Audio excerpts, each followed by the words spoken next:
Update, brought to you by Simcox Advocates, advising businesses and families since 1949. Visit simcox.com or call 690 300. Manx Radio's Update with Andy Wint.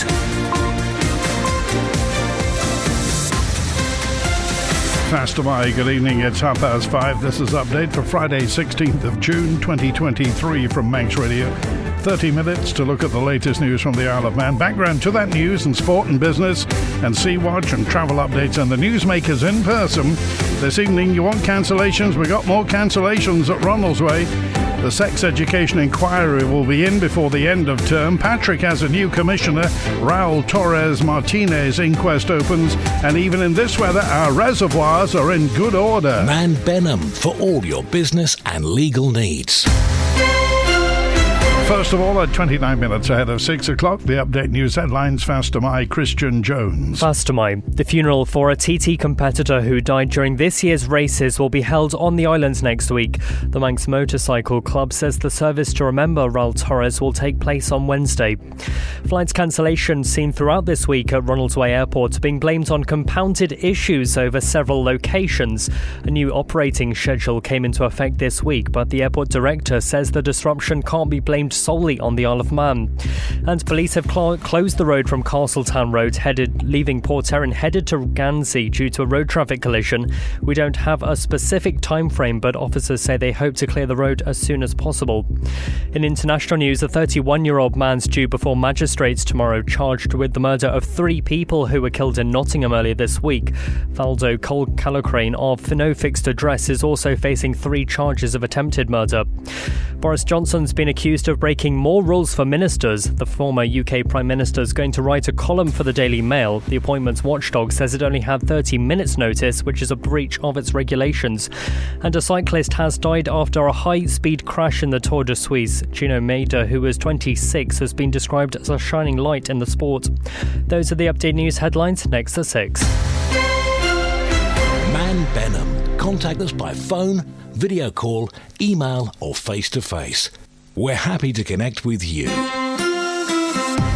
Manx Radio Weather with Manx Glass and Glazing. Goromaya, thank you, Christian. From the Ronaldsway Met Office, there's no wind warning in operation for the North Irish Sea. State of sea is smooth or slight. Ben McCree's just entered Douglas Harbour. It looks flat calm out in the North Irish Sea at the moment. Hazy sunshine this evening. A light east-southeasterly will bring some showery rain after dark. They went over minimum 15 degrees. And for Saturday, just cloudy with a risk of intermittent showers. A light east-southeasterly. Daylight maximum 20 tomorrow, down to 14 through the night into Jaduni. Sunday, possible showers first thing, then sunny spells and a light breeze and 20 degrees top temperature. The tide has turned. Well, actually, it turned 4 minutes ago. Low water was at 29 minutes past 5. Sunset 7 minutes to 10 tonight. The late high tide's at 11:30. Sunrise at 16 minutes before 5 tomorrow morning. The morning low tide 13 minutes before 6 and high water at 22 minutes to midday. Manx Glass and Glazing can supply and install single, double and triple glazing. Call 674 573 or visit the showroom on the Snugborough Trading Estate.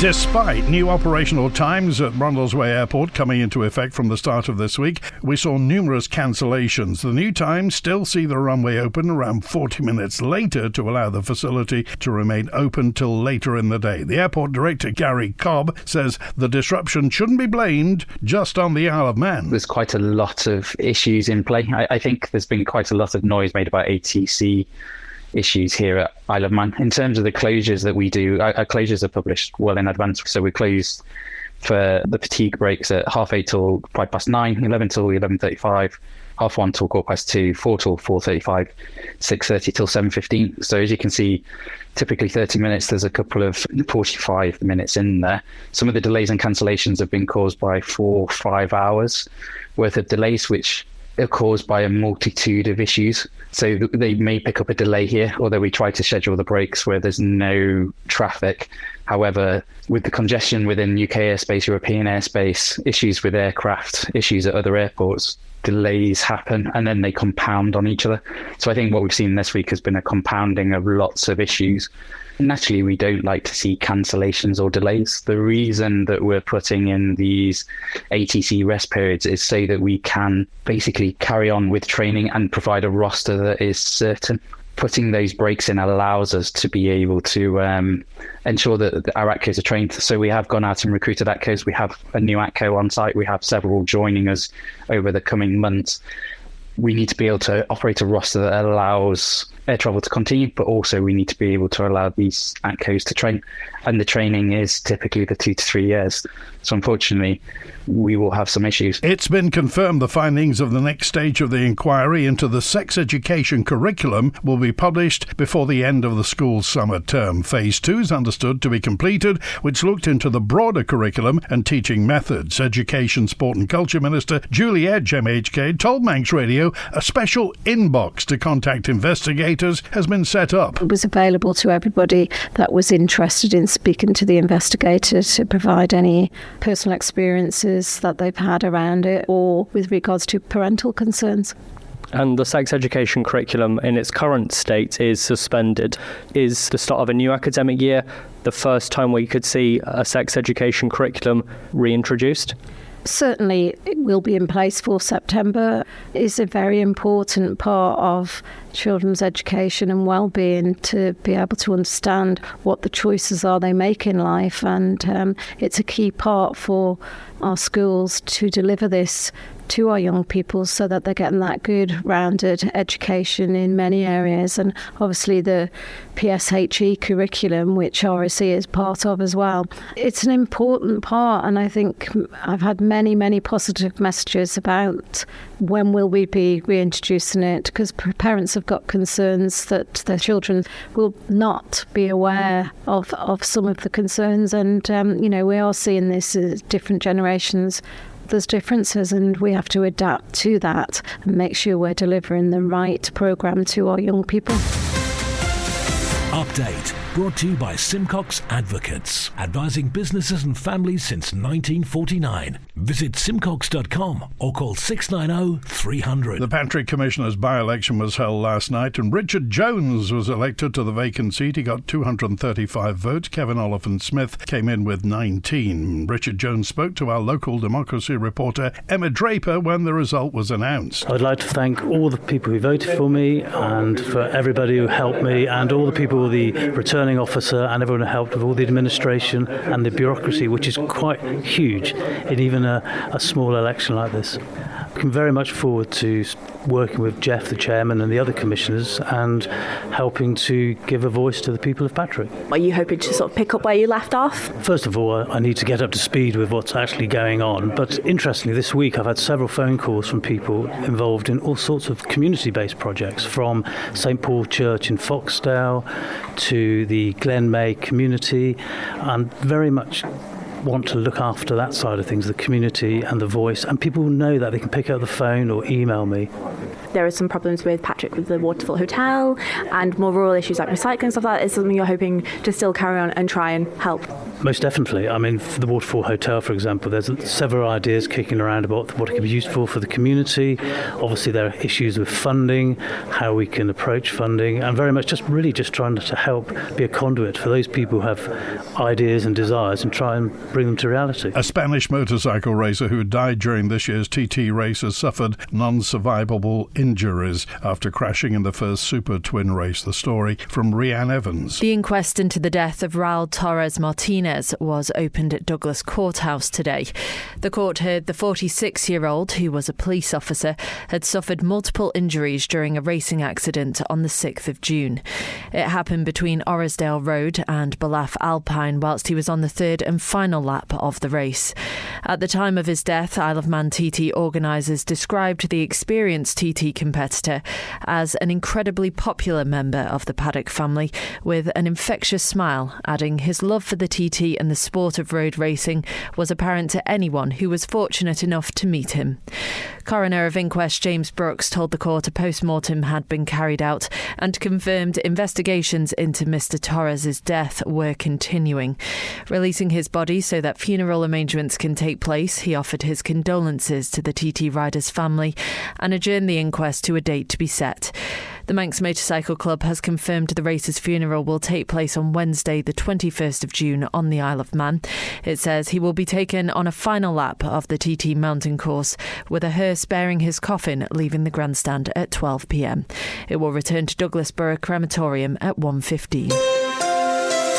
Sea Watch with the Isle of Man Steam Packet Company. The motor ship Ben McCree departed Heysham at 12 minutes past 2. She's safely on to the link span in Douglas Harbour now. Will be departing at 7:45 this evening, heading to Heysham, getting there about 11:30, and the overnight departure 2:15 back to Douglas for 6 tomorrow morning. High-speed craft Manannan left Douglas at 3 o'clock. She'll be into Liverpool now. She's in the Mersey and will be on the link span in the next 5-10 minutes or so. Departing this evening at 7:15 back to Douglas at 10 tonight. The morning departures, Manannan leaves Douglas at 7:15 for Liverpool, and Ben McCree departs Douglas at 8:45 for Heysham. Follow the Steam Packet on Twitter for the latest sailing information. A prisoner who was locked up during the height of the coronavirus pandemic has been told he didn't have his human rights breached. Wayne Kenneth Mellor lost his case against the Department of Home Affairs following a 2-day trial at the High Court of Justice in the Isle of Man. Tessa Hawley was there. He'd argued that the conditions of his detention in April 2020 breached the European Convention of Human Rights in that he faced degrading or inhumane treatment.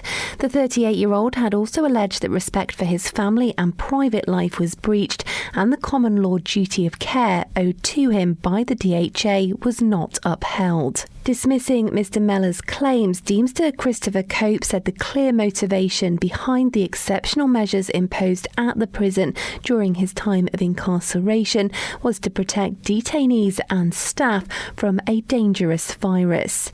3 days prior to Mr. Mellor's admission on the 17th of April, the prison governor had ordered all new admissions to the facility would be held in isolation for 14 days. B-Wing was repurposed as an induction wing. Each of the 42 cells was single occupancy.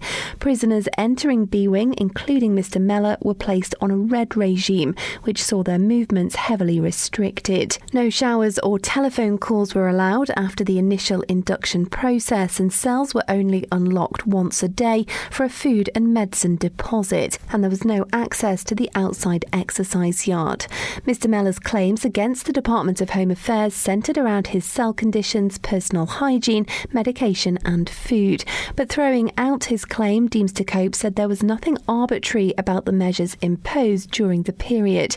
Instead, he said the imposition of the red regime was a reasonable and proportionate strategy to protect prisoners and staff from the highly transmissible virus.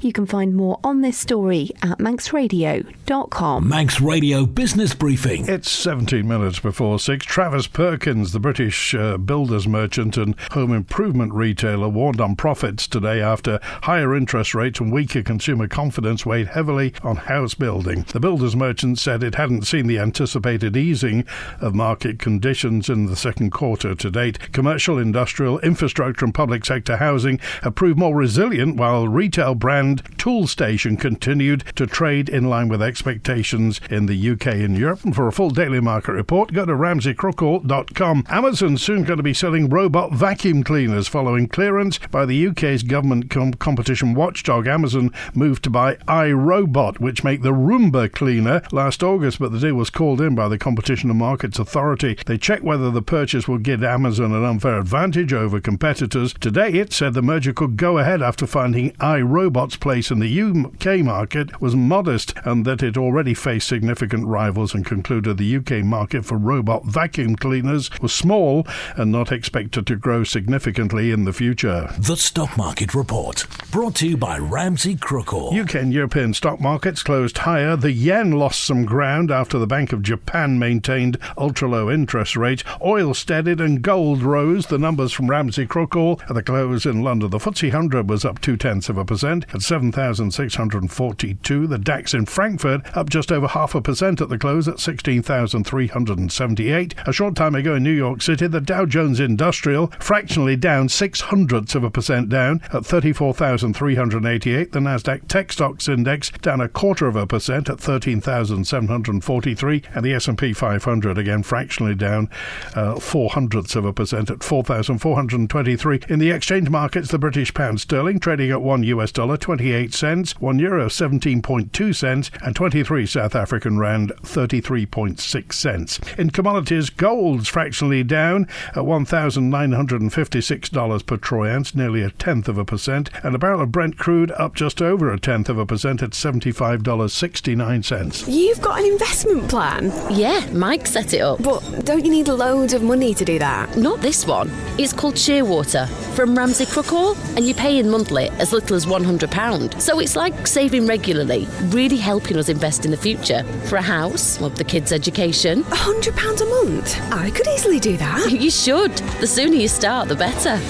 Invest in your future with as little as £100 a month. Shearwater from Ramsey Grammar, the island's investment specialist for 75 years. Call 717171 or visit ramseygrammar.com.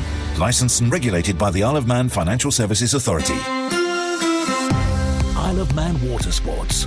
Weather with Manx Glass and Glazing. Here's the relevant information. If you're sailing, kayaking, windsurfing, paddleboarding, sea swimming, diving or surfing this weekend, the sea temperature is 13 degrees Celsius and the wind for tomorrow east or southeasterly, force 3 or 4, occasionally 5 to start with, wave height 0.2 to 0.5 metres, wave period 3 to 4 seconds, high water 11:45 a.m.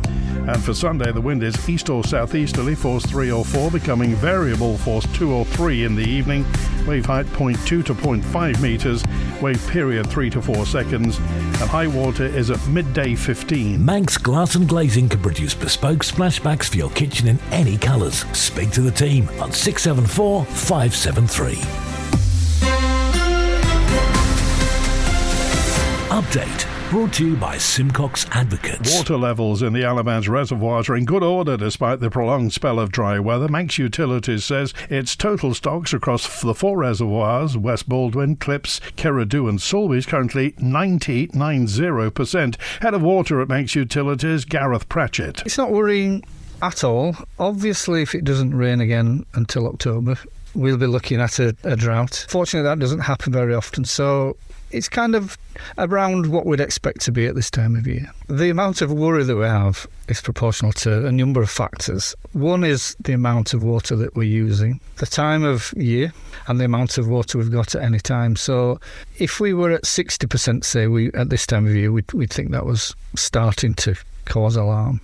But 60% at the end of August isn't as alarming.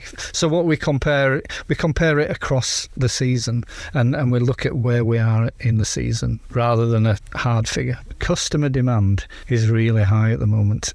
You know, it's some 20% higher than normal and higher than it was in 2018. So we want to try and get a message across to people. Yes, we're not in an emergency situation, but it always helps if people are sensible with water use. We have trigger values for horseback bands. It's the first step in our drought plan, and like I said earlier, we are some way off that at the moment. So we are seeing a slightly increased frequency of bursts on the system, and that's because of the hard dry ground. It's always a factor. The ground contracts and it breaks the pipes. Leaks, so a leak is where water's escaping but the customers still have water. We are getting a number of reported leaks that aren't actually leaks, because what happens is when the ground dries, some springs and things find ways and it can come up in the road. So we always investigate them. So if anybody sees water, please get in touch.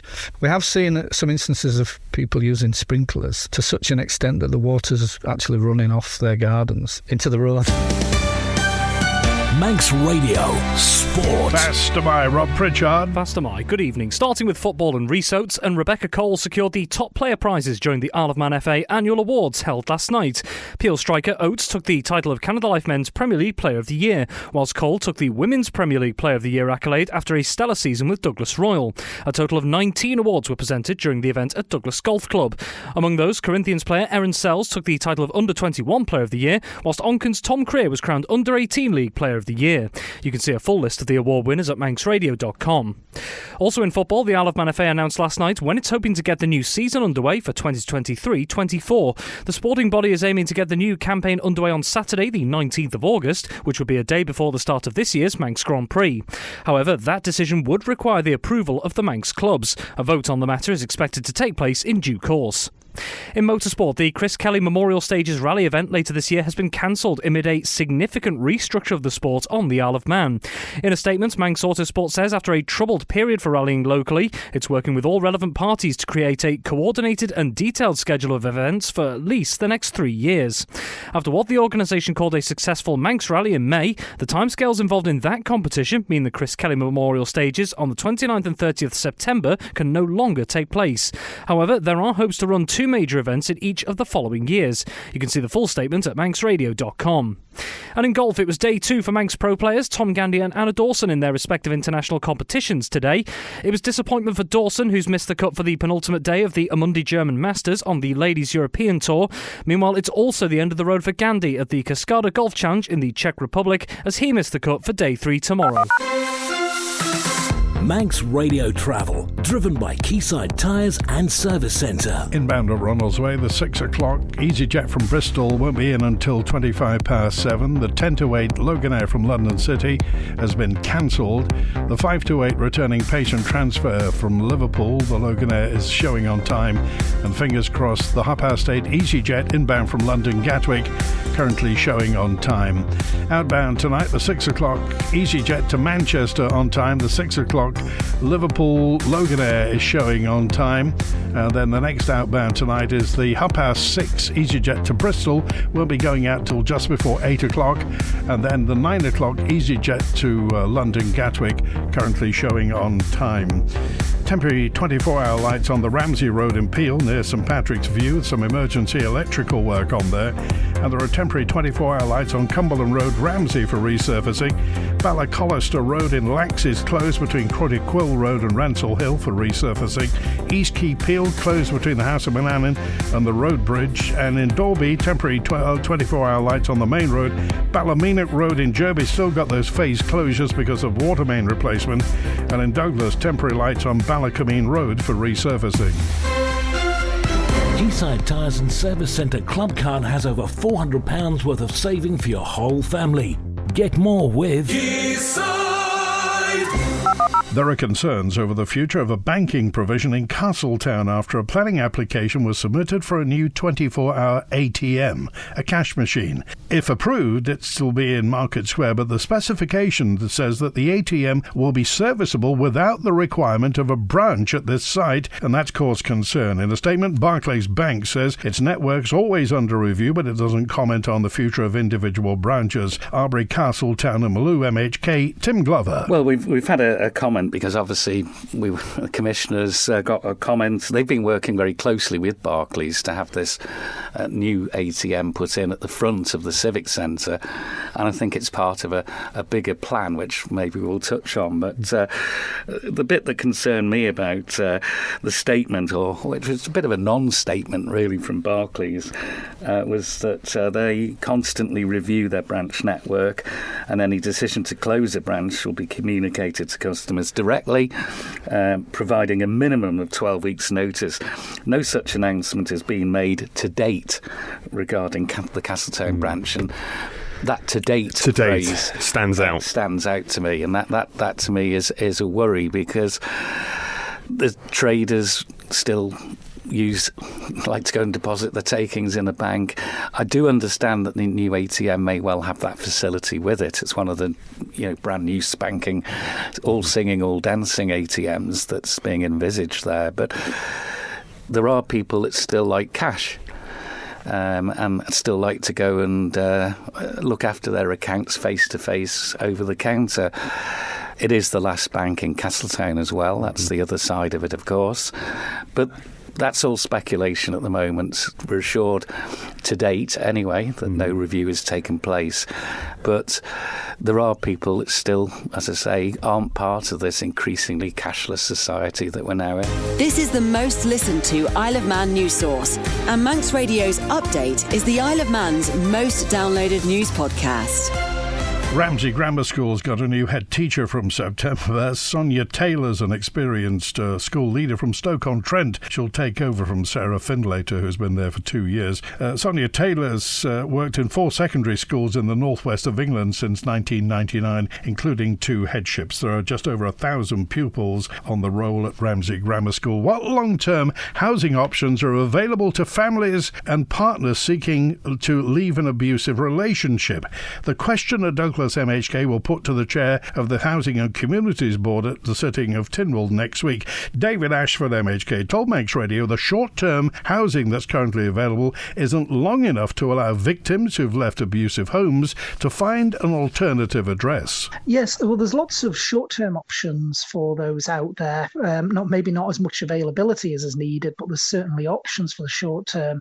But the problem is a lot of partners who are leaving abusive relationships, and particularly those with children, they may not be in work, they may have been the primary carer for the children, so they really are, in exiting those relationships, potentially up even their entire life. And the housing options that seem to be available are all really temporary options, so a few weeks here or maybe a month, and there doesn't seem to be any long-term options for those people. And it is leading to people staying in abusive relationships and keeping children in that sort of environment because they fear what happens if they leave. Because if they leave and they end up in short-term accommodation, what do they do when that accommodation ends? The only option they've got is to go back into that abusive relationship, back to the family home. This has come from people actually approaching me who have this situation, me becoming aware of people's circumstances. I must be honest, prior to people raising it with me, it wasn't something that I'd actually really thought of myself. But the more that I've looked at it, the more concerned I am that, like I say, while there is certain short-term options available, if people are lucky enough to be able to access them, in the long term, and it really is all upheaval for both the abused partner and also any children involved, they really don't have that sort of stability longer term. And I think that's a serious concern. It's something government needs to be looking at and factoring into its housing policies. That's it for Update Tonight, compiled from the resources of Manx Radio's news department. Thanks to newsreader Christian Jones, producer Rhiann Evans. After the news at 6 o'clock, it's Friday Sport with Rob Pritchard, the greatest hits with Chris Kinley at 6:30. Sweet and Swing, some jazz with Howie Kane at 9, and Rhiann back with a late show after hours at 10. Have a great weekend. Back on Monday at 5:30. WINT